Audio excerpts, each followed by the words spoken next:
அன்பே சிவம் மனமே குரு என்றுணர்த்திய குருவே போற்றி.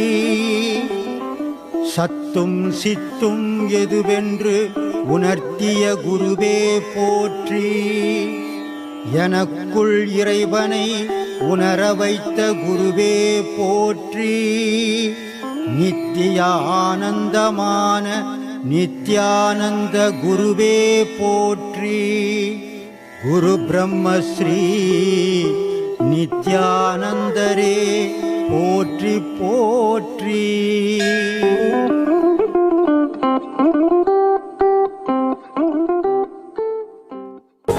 காசுக்காகவோ பணத்துக்காகவோ அவங்களுடைய செயல் இல்லை. உலக மக்களுக்கு நன்மை தெரியணுன்றதுக்காக, நல்லது தெரியணும், நல்லதை தெரிஞ்சுக்கணும், ஒரு புனிதமான செயலை செய்து இருக்கிறாங்க.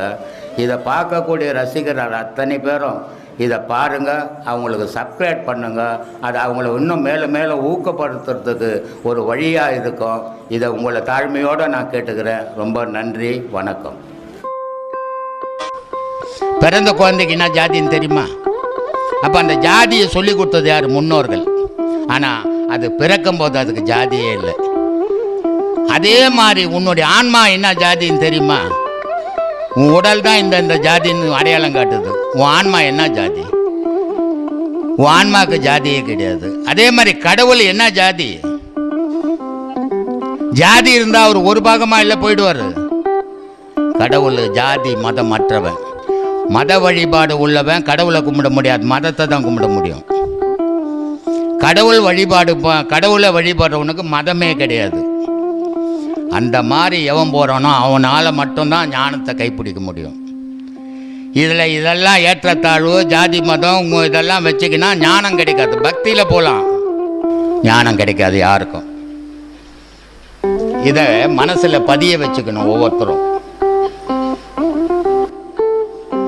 அதனால தான் சொன்னேன், இந்த மனுஷனை எப்படி பிடிக்குதுன்னா, ஆடு காட்டி வேங்கையை பிடிக்கணும்னா ஆடு பிடிக்கணும். ஆடு ஒரு கூண்டு உள்ள போட்டாச்சு, ஆடு கையான்னு கத்துச்சுன்னா வேங்க வந்துடும், சிறுத்தை. அதனால சொல்கிறார் சிவாய்க்கர், ஆடு காட்டி வேங்கை அகப்பட்ட மாறு போல், மாடு காட்டி என்னை மதிமயக்கல் ஆகுமோ, கோடு காட்டி யானை கொன்றுரைத்த கொற்றவா, வீடு காட்டி என்னை வெளிப்படுத்த வேணுமேன்றார். ஐயா, இங்கே வாழ்ந்துக்கின ஒரு வீடு எந்த இல்லை, என் பொருள் இல்லை, எனக்குன்னு ஒரு வீடு இருக்குது. அந்த வீடு எனக்கு எதுன்னு தெரியல, அந்த வீட்டை நீ தாயா காட்டின அடையாளம் அப்படின்னு இறைவங்கிட்ட கேட்குறார் சிவாய்க்கர். இந்த மாதிரி ஞானம்ன்றது பாகுபாடு அற்றது, ஜாதி மதம் அற்றது, குலம் கோத்திரமற்றது, மொழிக்கு அப்பாற்பட்டது கடவுள். கடவுள் ஜாதிக்கு ஒரு கடவுள், மொழிக்கு ஒரு கடவுள், மதத்துக்கு ஒரு கடவுள்லாம் கிடையாது. இது மனுஷனாக வகுத்தது. ஆனால் கடவுள் எதையுமே வகுக்கலை. கடவுள் எல்லாரும் கடவுளுடைய குழந்தைகள் தான். இதில் எந்த மாற்றமும் கிடையாது. ஏற்றத்தாழ்வு எவன் பார்க்குறானோ அவன் இறைவன் பாதத்தை தொடவே முடியாது இல்லையா? அந்த மாதிரி போக நம்ம பழகிக்கணும். அப்படி பழகினால்தான் நம்ம கரெக்டாக அதை பிடிக்க முடியும். ஏதோ போகிறோம், கடவுளை பார்த்தோம், அப்படியே மிஸ் பண்ணோம். உலகத்தில் கடவுள்கள் வேறன்னு வச்சுன்னுக்கிறான். கிறிஸ்டின் மதம்னு வச்சுன்னுக்கிறான், முஸ்லீம் மதம்னு வச்சுங்கிறான், புத்த மதம்னு வச்சுங்கிறான், ஜெயின மதம்னு வச்சுங்கிறான், இந்து மதம்னு வச்சுன்னுக்கிறான். ஆனால் மதங்கள் இத்தனை இருக்குது, வழிபாடு எது? வழிபாடு எது? நீ முஸ்லீமாக இருந்தால் ஒரு விஷ் பண்ணிட்டு போயின்னா இருக்கலாம், நின்றுக்குன்னு. நீங்கள் ஆங்கிலேயனா இருந்தால் ஒரு விஷ் பண்ணிட்டு போயின்னா இருக்கலாம் கிறிஸ்டினில்.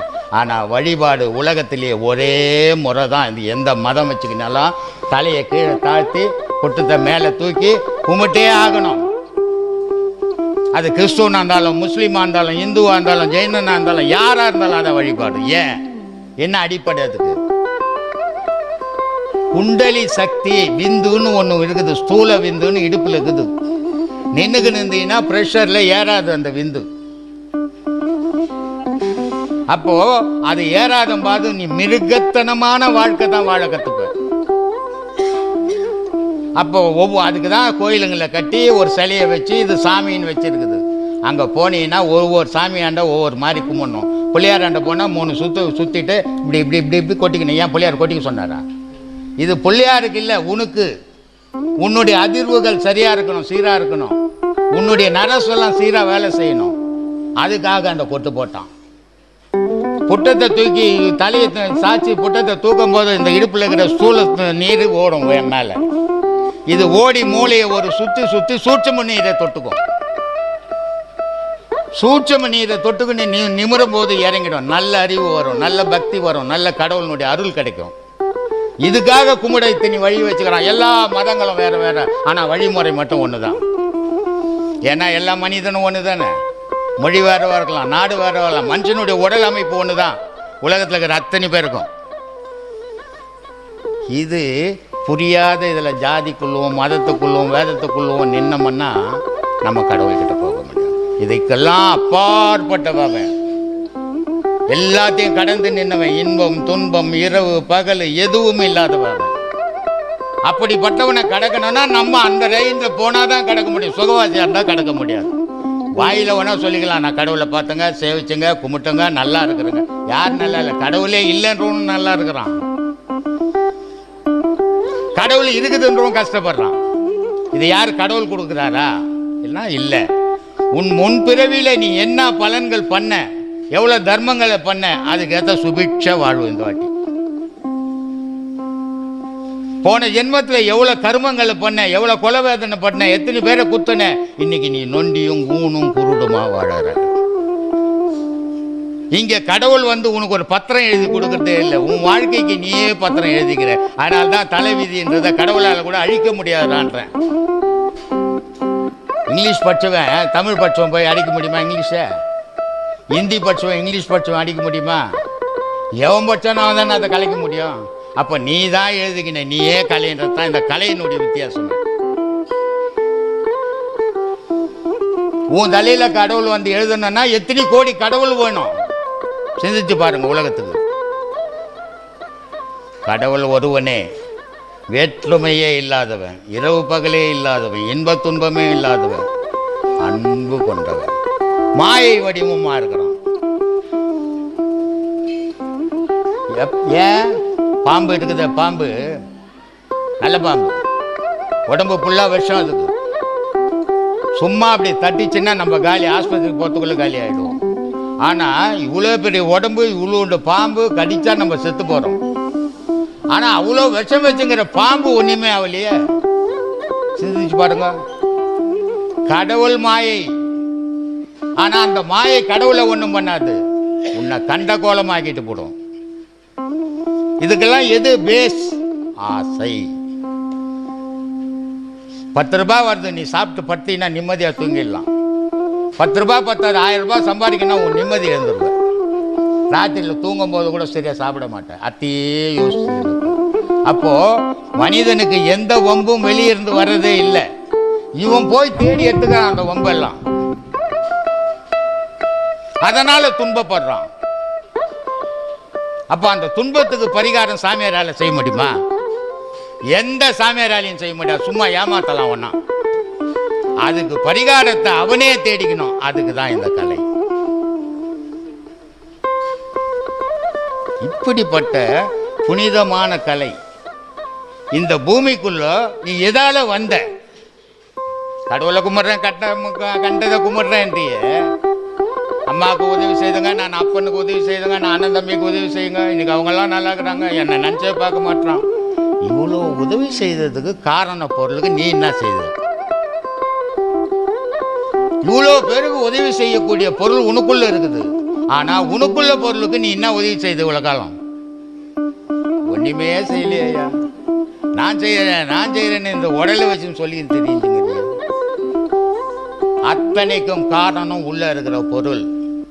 ஒரு தாய் தப்ப ஒரு குழந்தைய பெத்தெடுக்கிறான், உடம்பு சரியில்லை, டாக்டர் கிட்ட தூக்கின்னு ஓடுறான்.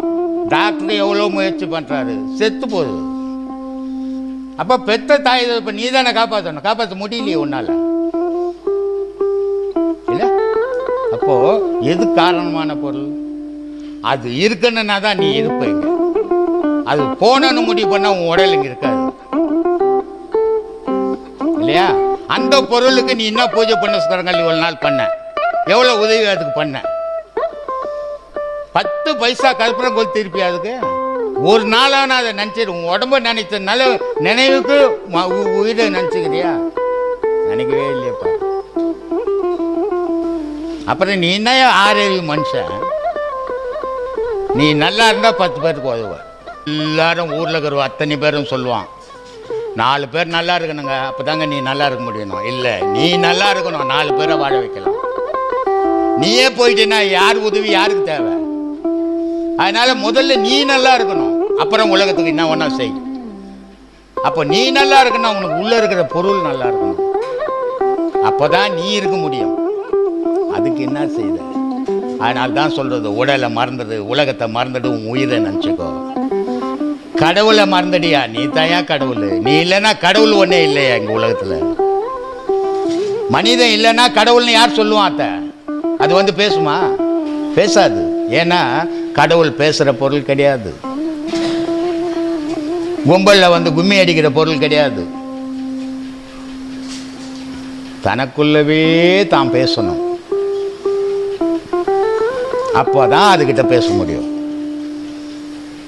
இப்படிப்பட்ட அற்புதமான பொருள் நம்ம கிட்ட இருந்தே நம்ம நயா பைசா கூட அது நம்ம மரியாதை கொடுக்கல. அது எதையோ ஊர்வம்பெல்லாம் வலிச்சு வச்சுக்கிறோம். அப்போ இதுக்கெல்லாம் எது காரணம்? ஆசை, பாசம், காமம். இந்த 3 தான் பேஸ். இந்த 3 எவன் வெறுக்கிறானோ அவன் ஆண்டவனோட சேர முடியும். இந்த 3ல் எவன் முழுகிறானோ ஆண்டவனை விட்டு விலகிடுவான். ஏன்னா உனக்கு ஆசை இதயத்தில் உதயம் ஆகி போச்சுன்னு சொன்னால் கடவுள்ன்ற ஒரு பொருளை மறந்துடுவேன். கடவுளை எப்போ நினைப்ப தெரியுமா? எங்கேயாவது போய் உதப்படுறப்பார், மாட்டிக்கிறப்பார், இடக்கு முடுக்கா, அப்போ தான் கடவுளே நான் வந்து மாட்டிக்கினேன். அது வரைக்கும் நான் செய்கிறேன் உன்னால் செய்யவே முடியாதுடா.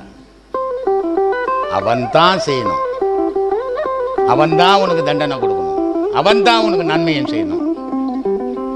உன்னாலே முடியாது, என்னாலே முடியாது. இந்த உண்மையை உணர்ந்தால் தான் ஞானம். இதை உணரலைன்னா ஞானம் கிடையாது. ஆன்மீகம், கோயிலுக்கு போகிறது, பட்டை போட்டுக்கிறது, கொட்டை கட்டிக்கிறது, இதெல்லாம் ஆன்மீகம் ஆகாது. ஆன்மீகம்ன்றது என்ன? உலகத்தை வெறுக்கிறது ஆன்மீகம், உலகத்தை விரும்புறது பக்தி, அஞ்ஞானம் இல்லையா? அப்போ இந்த ஞானம்ன்றது எத்தனை விதமாக இருக்குது அப்படின்னா 5 விதமாக இருக்குது, 4 விதமாக இருக்குது. காசுக்காக பொய் சொல்லி நானே மகானன்னு தெரியுறோம் ஒரு குரூப் இருக்குது, அது பேர் பொய் ஞானம். ஞானம்னா எதுன்னே தெரியாத தடுமாறிக்கணும் கோயில் குளம் சுத்திக்கின்னு போகிறது அஞ்ஞானம். உலகம் எப்படி உற்பத்தி ஆச்சு அப்படின்னு தேடுறது விஞ்ஞானம். உலகத்தை உற்பத்தி பண்ண உடனே தேடுறது மெஞ்ஞானம். புரியுதா? விஞ்ஞானி எல்லாம் சின்ன வயசா இருக்கும், ஆனால் தாடி விட்டு நிற்பான். கடவுளை தேடல அவன் விஞ்ஞானி. அவனே தாடி விட்டுக்கிறான், அவன் கோலத்தை மாற்றிக்கிறான். ஆனால் அஞ்ஞானிக்கிறான் தெரியுமா? டெய்லி சேவ் பண்ணணும், டெய்லி ஒரு துளி தாடி கூட ஒரு மிஞ்சி கொஞ்சம் வெள்ளை வந்துச்சுன்னா அதுக்கு டை போடணும். ஏண்டா இயற்கையாகவே இருக்க முடியல உன்னால? இந்தியானேஷியாவில் பூமி அதிர்வு வருது, அந்த பீச்சில் யானைங்கெல்லாம் ஆளுங்களை ஏற்றி, இங்கெல்லாம் நம்ம பீச்சில் மெரினா பீச்சில் குதிரை மேலே ஏற்றி வருவான். அங்கே யானை மேலே ஏற்றி வந்தால் ஊர்வலம் வந்தால் அதுக்கு துட்டு எல்லாம் ஏறிக்கிறான் யானை மேலே. பூமி அதிர்வு வருது, யானை ஓடுது. யானை ஓடுதுன்னு யானைக்காரெல்லாம் பின்னாடி ஓடுறான், ஏன் ஓடுறான்னு தெரியல. அப்போ 6 அறிவு இல்லாத 1.5 அறிவு, 1.25 அறிவு, 1.25 அறிவு, 3 அறிவு சொல்ற விலங்குக்கு தெரிந்து இயற்கையில் என்ன நடக்க போகுதுன்னு 6 அறிவு படிச்ச மனுஷனுக்கும் தெரியல, விஞ்ஞானிக்கும் தெரியலையே. அப்போ நீ என்ன அறிவாளி சொல்லு? ஸோ அதெல்லாம் வந்து எல்லாம் அழிஞ்ச பிறகு 3 யூனிட் வந்ததுங்க, 32 சென்டிமீட்டர் வந்ததுங்க. அது என்னத்துக்குடா? போன பிறகு ஏன் சொல்ற? போறதுக்கு முன்னே உன்னால சொல்ல முடியலையே, இயற்கை சொல்லுது. அப்போ இயற்கையில் நம்ம இருந்தால் நமக்கும் தெரியும். இயற்கையிலேருந்து மாறுபட்டு செயற்கைக்கு வந்துட்டோம். அதனால உலகத்தில் என்ன நடக்குதுன்னு நமக்கு தெரியல, என்ன நடக்க போதுன்னு தெரியல, நம்ம எப்போ சாக போறோன்னு நமக்கு தெரியல. அப்புறம் என்ன 6 அறிவு உனக்கு? சும்மா உலகத்தில் ஏமாத்தி நிற்கிற 6 அறிவு நான் பெரிய மகானே நீட்டு. இந்த மயிரில் அகத்து கடவுள், இந்த ஜட வீட்டுக்கு நான் கடவுள் வந்து இதில் உட்காந்துப்பான். உங்களுக்கு தோணும், சரி இதில் உட்கார்ல நீ ஏன் விட்டு வச்சுக்கிறேன்னு தோணும். இங்கே இவ்வளோ பேரில் ஒரு அடையாளம் தேடினதுக்கு தொட்டு வச்சுக்கிறேன். இதுக்கும் கடவுளுக்கும் சம்பந்தமே கிடையாது. எது நிஜம் அதை தேடுறான். காசிக்கு போகிறான், என்னத்துக்கிட்ட போனான்னா பாவம் தீர்த்துட்டு வர போகிறான்றான். இன்னாடா விட்ட அங்கே இவ்வளோ பாவம் செய்துக்கிட்ட இன்னாடா விட்ட அப்படின்னா வண்டக்காய் விட்டுங்க. வண்டக்காவிட வந்து பாவம் வந்துச்சு, சுண்டக்காவை பாவம் வந்துச்சு, உன் உடம்புல பாவம் வந்து ஒரு வரல விட்டுப்பா. அது உண்மை. அப்போ உலகத்தில் இருக்கிற ஆன்மீகம் என்றெல்லாம் ஏமாத்திக்கின்னுக்கிறான். உண்மையை அவனுக்கு சொல்லவும் தெரியல, சொன்னாலும் எனக்கு எடுத்துக்கவும் தெரியல. சொல்லு சொல்லு சாமி. இவர் சொல்லுவார், ராமகிருஷ்ணர். அவர்கிட்ட ஒரு கேள்வி கேட்குறாங்க, சாமி காசியில் குளிச்சா பாவம் போகுமா? போயிடும்பா. அப்போ எனக்கு போலியே சாமி, நீ எப்படா காசியில் குளிச்ச? நீ போட்டுக்கின இந்த பாவத்தெல்லாம் மட்டில் மாட்டிட்ட, காசியில் போய் குளிச்ச, திருப்பி வரும்போது அந்த பாவத்தை மாட்டிக்கின்னு தானே வந்துக்கிற. நீ எப்போ விட்டுட்டு வந்த பாவத்தை? ஏன்னா பாவத்தை ஒரு விரும்பல மனம். ஏன்னா பாவம் ஒரு சுகமானது. பொண்டாட்டி கையில் 100 ரூபாய் கொடுக்கலன்னா 4 நாளைக்கு ஒதுக்கிடா. சரி ஒச்ச பொண்டாட்டி வா நான் விட்டுட்டு வர முடியுமா? கொடுமை தானே அது. ஆனால் அந்த கொடுமை தான் எங்கள் சம்சாரமாட்டு சோறாக்கி போகிறதுக்கு ஆளே கிடையாதுங்க அப்படின்ட்டு. எங்கள் சம்சாரமாட்டி பலகாரம் செய்யவே முடியாதுங்க யாராலும், ஓதப்பட்டு கூட. ஏன்னா திருந்தாத மனம் இது. ஆனால் ஆன்மா இருக்குது, அது ஒரு புனித பொருள். இந்த மனம் செய்த பாவத்தை அந்த ஆன்மா தூக்கி சுமக்குது. எந்த உடல்ல போய் தீக்கலாம், எந்த உடல்ல போய் தீக்கலாம் தெரியுது. திரிஞ்சு ஏதாவது ஒரு உடலை தேர்ந்தெடுக்குது, பிறகுது. பிறக்கும் போது கை மூட்டிக்கின்னு பிறகுது குழந்தை. போறான் நம்மால் பார்க்கறதுக்கு. சும்மா போயிட்டு குழந்தை பார்த்து வர உன்னை யாரா பார்க்க சொன்னான்? சும்மா பார்க்க மாட்டான். போய் ஒரு 100 ரூபாய் வச்சு நீ டாக்டரா என்னன்றான். உன்னாத்தம் போகிறான், ஒரு 100 ரூபாய் வச்சுட்டு நீ இன்ஜினியர் ஆகிடணுன்றான். அப்போ இதுன்னா நம்ம எதுக்கோ வந்தோம், எதுவோ சொல்கிறாங்களே இவங்க. அப்படியே கேட்டு கேட்டு அதுவாகவே ஆகி போகுது. எங்கேருந்து தீக்கிறது? சொல்லு சாமி. ஆன்மீகம்ன்றது 1000 தொழில் உனக்கு இருக்கும், 1000 தொழில் இருக்கும். எல்லாத்தையும் தூக்கி போட்டு நான் கடவுள் குரு பார்த்துட்டு வந்துட்டேங்க அப்படின்னு வரணும். அவன் தான் ஆன்மீகவாதி. இல்லைங்க நாங்கள் போனோங்க, கொஞ்சம் வேலை இருந்து லேட் ஆகி போச்சுங்க, நான் ஆன்மீகத்துக்கு தகுதி இல்லாதவன்னு அர்த்தம். அங்கே ஒரு வேலை இருந்ததுங்க, நேற்று வரலான்னு பார்த்துங்க, வர முடியலங்க. ஏன்டா உன்னை யாரெல்லாம் வர சொன்னாங்க? உன் தொல்லைக்கு நீ வர, என்ன வேற தொல்லை கொடுக்குறீ வந்து. அந்த மாதிரி உண்மையை உணர்ற சக்தி மனுஷங்கிட்ட இல்லை. சரி எடுத்து சொல்லலாம், அவனுக்கு தெரியாது இருக்குமோன்னா எல்லாம் தெரியும் அவனுக்கு. பாவம் எது, புண்ணியம் எது, கடவுள் எது, வாழ்க்கை எது, மனுஷனுக்கு யாருக்கும் தெரியாதா? எல்லாருக்கும் தெரியும். தெரிஞ்சே வாழ்ந்துன்னுக்கிறான். மாறுபட்டு வர முடியல, அவனை மாயை பூச்சி இழுக்குது. இந்த மாயை மனுஷனை எவ்வளோ வலிக்கோ வலிக்கோ வலிக்கோ அவன் கடைசி காலம் துன்பத்தில் போகிறான். பெரிய பெரிய மகான்கள் நோய்வாய்ப்பட்டு செத்தாங்க. ராமகிருஷ்ணர் நோய்வாய்ப்பட்டு செத்தார், கொடூரமா நோய்வாய்ப்பட்டு செத்தார். ரமணர் கொடூரமா நோய்வாய்ப்பட்டு செத்தார். ஆனால் அவங்கெல்லாம் 10 வயசுலேயே ஞானத்துக்கு வந்துட்டவங்க. ஒரு கெட்ட பழக்கமும் கிடையாது, ஒரு பாவமும் கிடையாது. ஆனால் இவ்வளோ நோய்வாய்ப்பட்டு இவ்வளோ கர்மத்தை அனுபவிக்க வேண்டியது காரணம் யாரு? அவர்கிட்ட இந்த சீடருங்க. ஏன்னா ஒரு குரு உபதேசம் கொடுக்குறான்னா இறைவங்கிட்ட அவன் பேசுகிற வார்த்தை என்ன? அவன் நல்லவனோ கெட்டவனோ, அவன் என்ன நம்பி வந்துக்கிறான், நான் உன்னை நம்பி உட்காந்துங்கிறேன். அவனுக்கு இனிமேல் நல்ல வழியை காட்டணும், நான் நல்லதை சொல்கிறேன் அப்படின்னு நான் சொல்கிறேன். எப்பா கறி சாப்பிட போனோம் பார்த்தியா? 2 மாதமாக பார்க்கல. பெங்களூர்லேருந்து வந்தாங்க சாமி 4 பேர். துணியெல்லாம் வாங்கினாங்க, கட்டிக்கினாங்க. நான் சொன்னேன் கறி மீன் சாப்பிடக்கூடாது, கறி மீன் சாப்பிட்டா ஆன்மீகத்துக்கும் சம்மந்தம் இல்லைப்பான்னு ஓடிட்டாங்க. உபதேசம் வேணா சாமி, துணி துட்டு மட்டும் கொடுத்துட்டு போகிறேன்னு போயிட்டாங்க.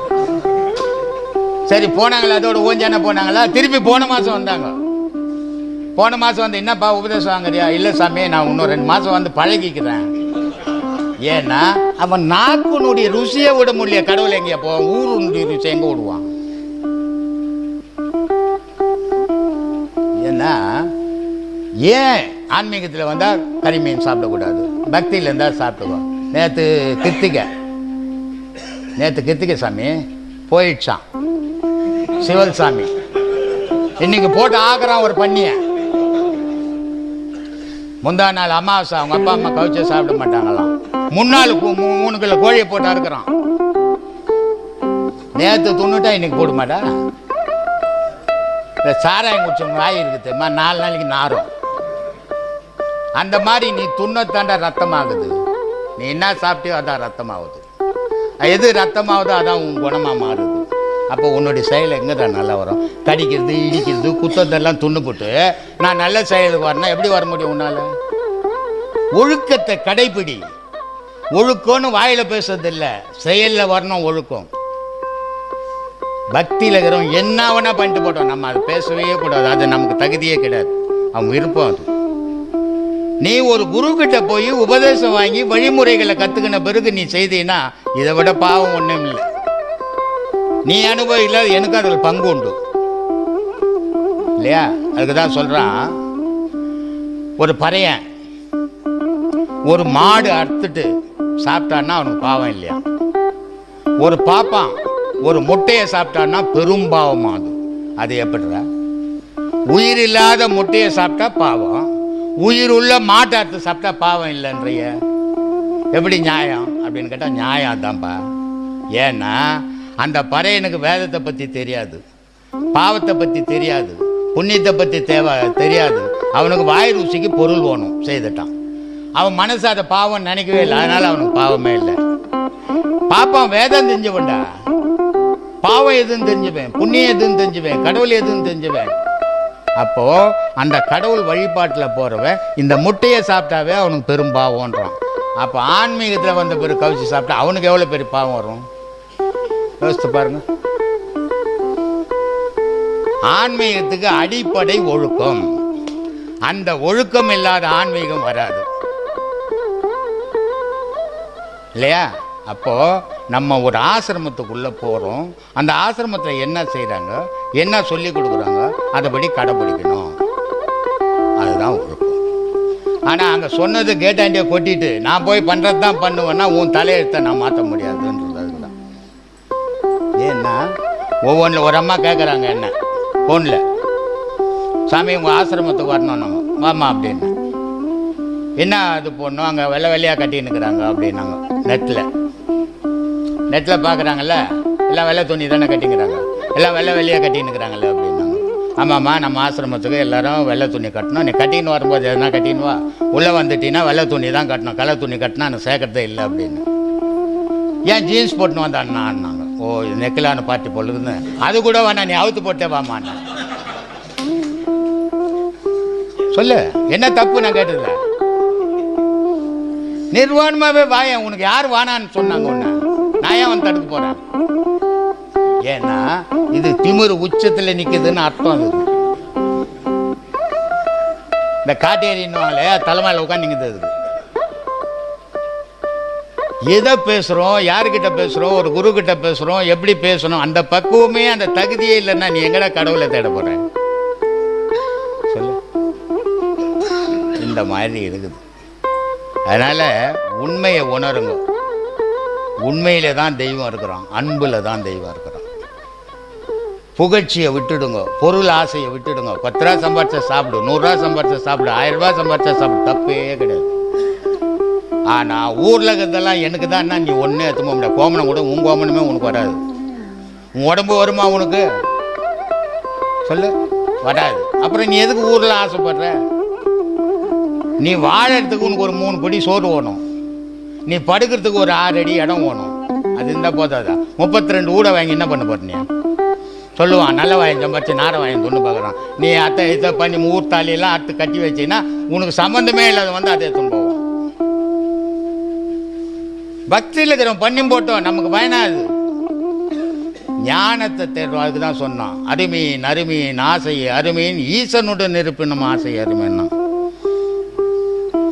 நான் கடவுள் கிட்டக்கிறேங்க என் ஆசை ஒன்றும் பண்ணாங்க மாயை காலை பிடிச்சி நடு ரோட்டில் அடிச்சிட்டோம் அப்படின்னு எச்சரிக்கையாக இருறாங்க கூட அப்படின்னு.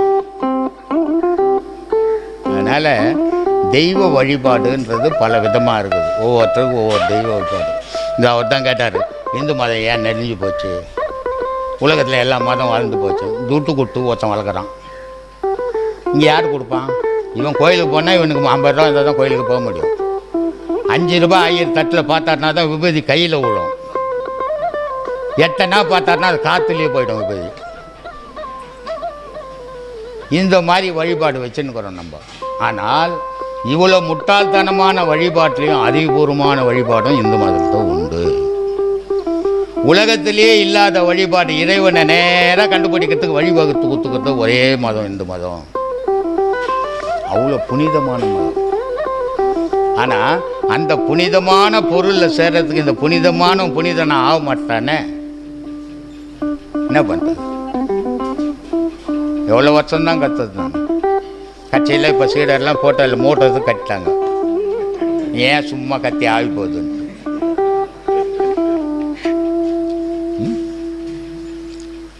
ஞானம் பண்ணுறது ஏதோ கில்லுக்கீரை இல்லை, கடினமாக உழைக்கணும். மனம் வேறு எதுலேயும் தடுமாறாத பார்த்துக்கணும். ஏன்னா அசைஞ்சம் வீட்டு ஜன்னலுக்கு இருக்குதா, இல்லைங்க நான் வீட்டுக்கு போக மாட்டேங்க அப்படின்ட்டு கதவெல்லாம் மூடிக்கணும். உட்காந்துனா கூட ஜன்னலில் வந்து பழைய சின்னது கணக்கு ஏ வாடா அனுப்பலாம், ஏ மச்சான் கிரிக்கெட் ஆடலாம் அப்படின்னும். இல்லை அப்போ என்ன பண்ணோம்? கதவு மூட்டம் மூடின போதான் ஜன்னலெல்லாம் கூட மூடிடணும். நீ மட்டும்தான் இருக்கணும், அப்போ தான் ஞானம் கிடைக்கும். ஏன்னா அந்த பழைய உறவுகள் நினைவுகள் வந்துக்கின்னு தான் இருக்கும். அப்போ 5 புலனை அடங்கும் போது அந்த நினைவு போயிடும். அந்த மாதிரி தெய்வீகத்தை வழிபடணும். அப்படி போனால்தான் அதை அடைய முடியும். ஏதோ வந்தால் ஒரு உபதேசம் ஆகிட்டோங்க போகிறேங்க அப்படின்னு போனால் அதில் ஒரு பயனும் உனக்கும் பயன் கிடையாது, உனக்கு சொன்ன குருவுக்கும் பயன் கிடையாது. ஒரு கல்யாணம் பண்ணுறோம் பிள்ளைக்கு, இல்லை பிள்ளைக்கு கல்யாணம் பண்ணால் 1 வருஷம் குழந்தை இப்போ இல்லைன்னா கூட பார்க்கலாம், ஒரு 2 வருஷம் பார்க்கலாம். 3ஆவது வருஷம் கூட குழந்தை பிறக்கலாம், டாக்டர்கிட்ட எடுத்து போடுறோம், இல்லை கோயிலுக்கிட்ட போகிறோம், சாமியாவது கொடுக்கட்டோன்னு இல்லையா? அப்போ எதுவோ அங்கே ப்ராப்ளம் இருக்குது. அதே மாதிரி ஒரு ஞானியாக வரணும், ஒரு உபதேசம் வாங்குறான்னா அந்த குழந்தை மாதிரி மனம் வந்துடணும் அந்த ஆன்ம சீடனுக்கு. எல்லாத்துலேயும் ஆசைப்பட்டினா இறைவு மேலே ஆசைப்பட முடியாது, இறைவு மேலே ஆசைப்பட்டினா எல்லாத்து மேலேயும் ஆசைப்பட முடியாது. ஏன்னா அது ஒன்வே மாதிரி.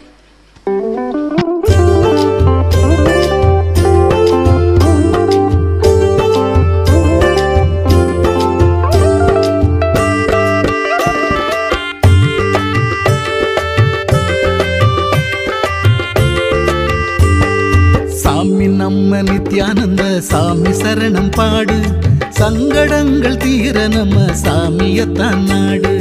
சாமி நம்ம நித்யானந்த சாமி சரணம் பாடு, சங்கடங்கள் தீர நம்ம சாமியத்தான் நாடு.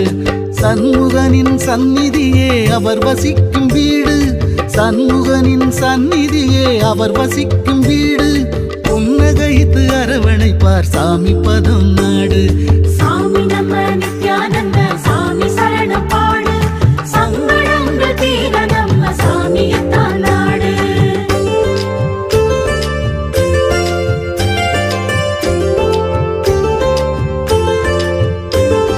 புனித ஸ்தலம் 1000 பூமியிலே உண்டு, போலி வாக்க வந்து விட்டா எல்லா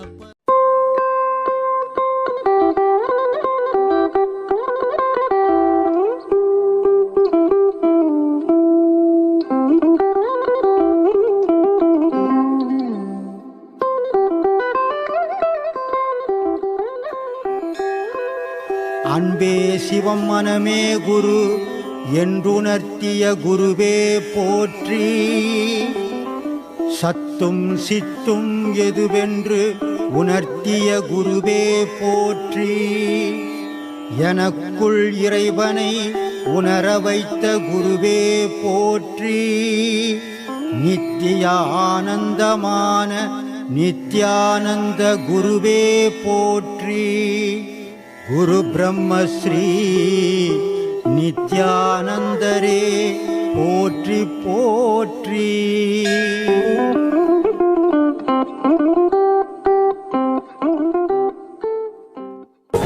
காசுக்காகவோ பணத்துக்காகவோ அவங்களுடைய செயல் இல்லை. உலக மக்களுக்கு நன்மை தெரியணுன்றதுக்காக, நல்லது தெரியணும், நல்லதை தெரிஞ்சுக்கணும், ஒரு புனிதமான செயலை செய்து இருக்கிறாங்க. இதை பார்க்கக்கூடிய ரசிகர்கள் அத்தனை பேரும் இதை பாருங்கள், அவங்களுக்கு சப்ஸ்கிரைப் பண்ணுங்கள். அது அவங்கள இன்னும் மேலே மேலே ஊக்கப்படுத்துறதுக்கு ஒரு வழியாக இருக்கும். இதை உங்களை தாழ்மையோடு நான் கேட்டுக்கிறேன். ரொம்ப நன்றி, வணக்கம்.